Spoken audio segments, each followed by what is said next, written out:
Salam,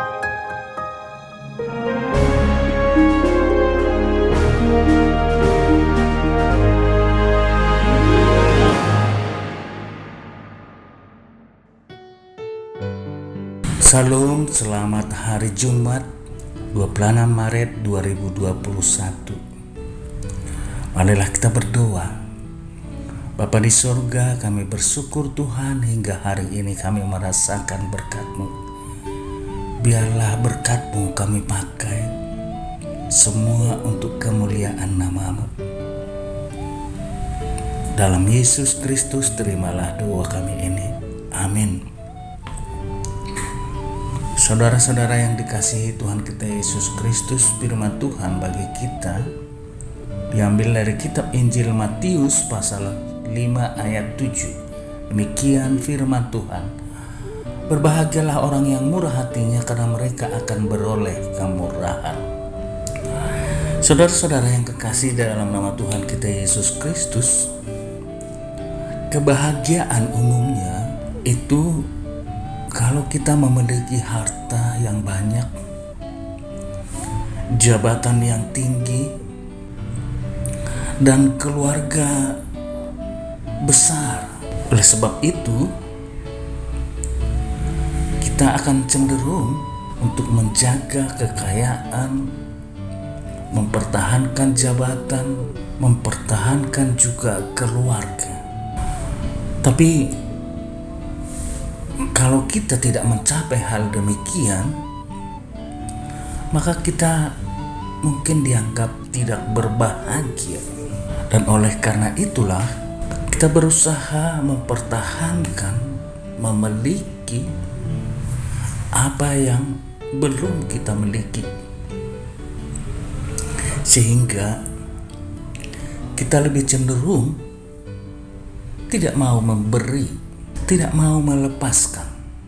Tapi orang yang berbahagia adalah bukan saat mereka menerima, tapi saat kita memberi. Itulah makanya disebutkan di sini, berbahagialah orang yang murah hati, merciful. Ada 3 hal yang dinyatakan di sini. Yang pertama, orang yang murah hati adalah orang yang mempunyai kemampuan melihat dan merasakan penderitaan orang lain, sehingga dia mau berbuat. Orang yang murah hati adalah orang yang mempunyai belas kasihan, yang penuh simpati.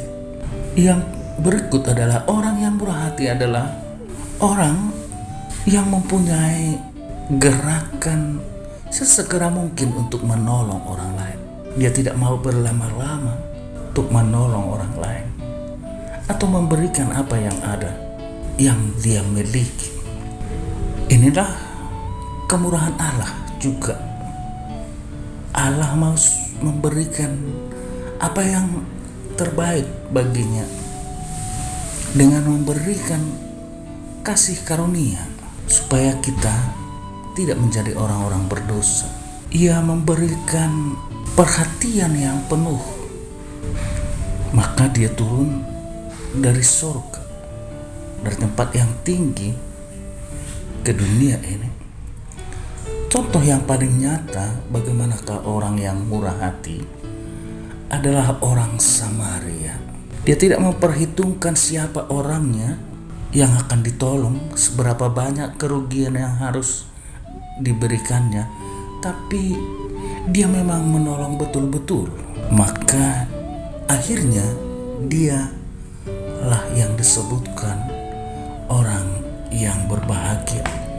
Berbahagia dalam arti bahwa Tuhan akan menjamin hidupnya. Kebahagiaannya tidak hanya saat dia berada di bumi, tapi dia akan merasakan kebahagiaan di bumi dan kebahagiaan di surga. Saat kita mau memberi diri bagi orang lain, di situ juga akan terjadi kebahagiaan pada kita. Jadi bukan saat kita menyimpan, saat kita mendapatkan kebahagiaan kita, saat kita memberi, di mana akhirnya terjadi kebahagiaan bagi orang lain, dan disitulah juga terjadi kebahagiaan bagi kita. Jadi berbahagialah orang yang murah hati, karena mereka akan beroleh kemurahan. Kalau kita murah hati, maka kita juga dibelas kasihani oleh Tuhan dan dibelas kasihani oleh orang banyak. Tuhan memberkati. Mari kita berdoa, ya Tuhan, berkati kami Tuhan, sehingga kami mau murah hati. Karena kami percaya dengan kemurahan hati-Mu, kami berbahagia. Dengan kemurahan hati kami juga, kami akan menemukan kebahagiaan dan sukacita di dalam kehidupan kami sehari-hari. Amin.